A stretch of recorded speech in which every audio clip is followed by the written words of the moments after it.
Hi everyone, welcome back to Media Project with me Trias. Dan karena ini udah tengah hari, waktunya kita bercerita. Tapi sebelum lanjut, buat yang belum subscribe, please subscribe dulu channel ini. Dan kalau udah, mari kita lanjut. Guys, kalian tahu nggak rekaman yang lagi viral ini? Kami sudah baik-baik.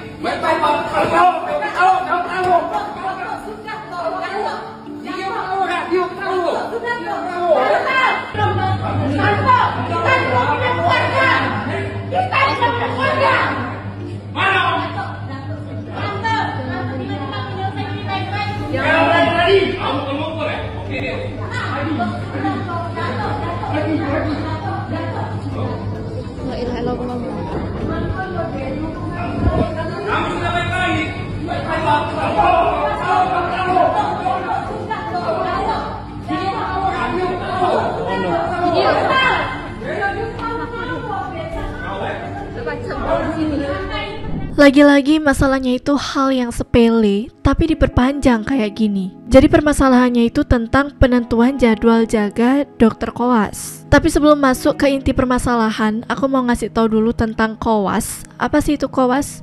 Mungkin dari kalian masih ada yang belum tahu apa itu koas. Nah, jadi koas atau koasisten adalah istilah untuk mahasiswa kedokteran yang menjalani program pendidikan profesi dokter setelah menyelesaikan tahap pendidikan akademik atau preklinik.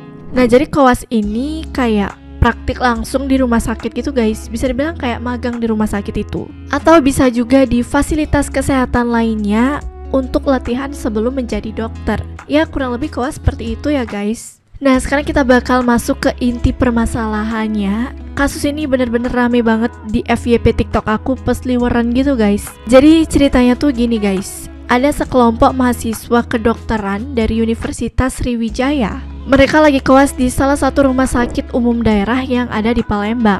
Nah, korban ini namanya Lutfi dan dia itu posisinya sebagai ketua koas pada rumah sakit ini. Sebagai bentuk tanggung jawabnya, Lutfi menyusun dan menentukan jadwal koas akhir tahun guys. Yang namanya ketua udah pasti berhak dong ya menentukan, secara kan dia yang mengkoordinir semuanya.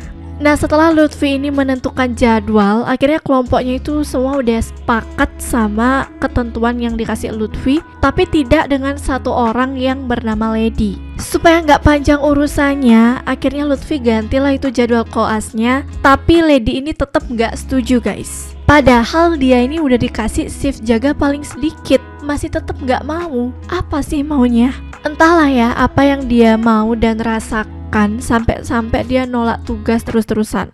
Nah, karena Lutfi ini mungkin dia udah capek ya sama Lady, akhirnya si Lady ini disuruh buat jadwal sendiri guys. Tolong kamu saja yang buat jadwalnya kalau begitu, kata Lutfi. Semakin gak terima, akhirnya Lady ini ngadu ke ibunya tentang perlakuannya Lutfi. Oh my god, anak mama banget ya, pasti dia kesayangan banget deh di keluarganya. Singkat cerita, ibunya Lady gak terimalah anaknya digituin dan mau ketemu sama Lutfi untuk membicarakan permasalahan ini. Setelah mereka bertemu, terjadilah cekcok yang panas. Lutfi datang bersama pacar dan teman-temannya untuk ikut berunding juga.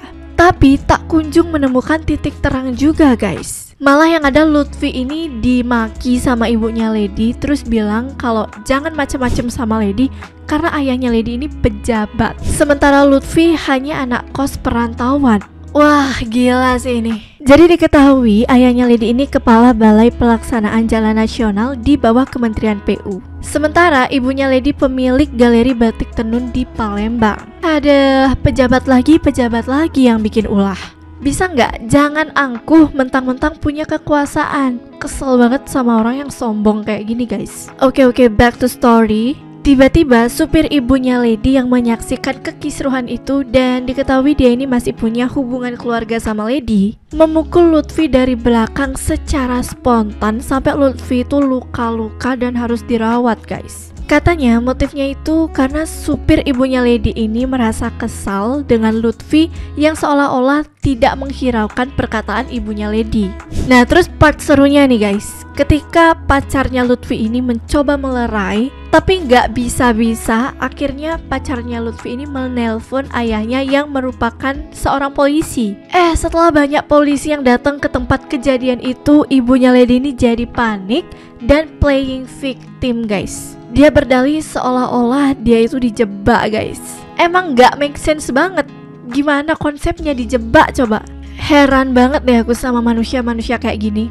No respect sama sekali. Menurut info yang beredar, lady ini menolak jadwal koas berkali-kali karena mau menikmati liburan akhir tahun. Selain itu mengutip komentar dari akun Anis Memang Benar di aplikasi X, dikabarkan juga ayahnya lady ini punya relasi dengan RSUD tempat lady koas yang membuat lady tidak tidur di ruangan khusus koas melainkan di VVIP direktur. Wah, pantesan ya anaknya dimanja banget soalnya. Anak yang manja harus bertarung dengan beratnya dunia kedokteran. Baru koas saja udah kayak gini. Bayangin pas udah jadi dokter guys, kalau ada pasiennya kritis, terus kritisnya itu pas tahun baru, dia nggak mood tuh buat meriksa. Ya udah dibiarin aja pasiennya terbengkalai kayak gitu aja dong. Nggak mau tuh dia ngambil tindakan karena mau menikmati liburan akhir tahun. Ada-ada aja ya guys ya. Kalau emang mau santai, kenapa nyari tugas yang begini mbak? Dokter itu bukan cuma sekedar gelar aja please. Kerjanya juga cukup berat, jam kerjanya itu panjang dan waktu istirahatnya sedikit. Itu kenapa sebelum memutuskan sesuatu dipikir-pikir terlebih dahulu supaya siap menerima risiko yang ada ya. Gak habis pikir lagi aku guys. Dari kisah ini kita belajar, kalau ada masalah dengan rekan kerja ya langsung diselesaikan sendiri. Apalagi ini keputusan pribadi gitu loh, keputusan individu. Janganlah sekali-sekali melibatkan keluarga karena nggak ada hubungannya gitu loh. Berani memilih profesi ini harus berani juga dong bertanggung jawab atas semua risikonya. Dan jangan sampai menggunakan kekuasaan untuk menindas orang lain ya guys ya. Gak paham lagi aku guys. Kalau menurut kalian gimana? Aku mau tahu sudut pandang kalian tentang pembahasan ini. So please tuliskan di kolom komentar. Dan gimana tanggapan kalian tentang pembahasan ini guys? Aku mau tahu sudut pandang kalian. So please tuliskan di kolom komentar. Jangan lupa juga untuk nyalakan notifikasi kalian supaya gak ketinggalan hal-hal menarik lainnya. Kira-kira setelah ini kita bakal bahas apa lagi ya guys? Komen di bawah dong. And thank you so much for watching. See you in next video. Bye bye.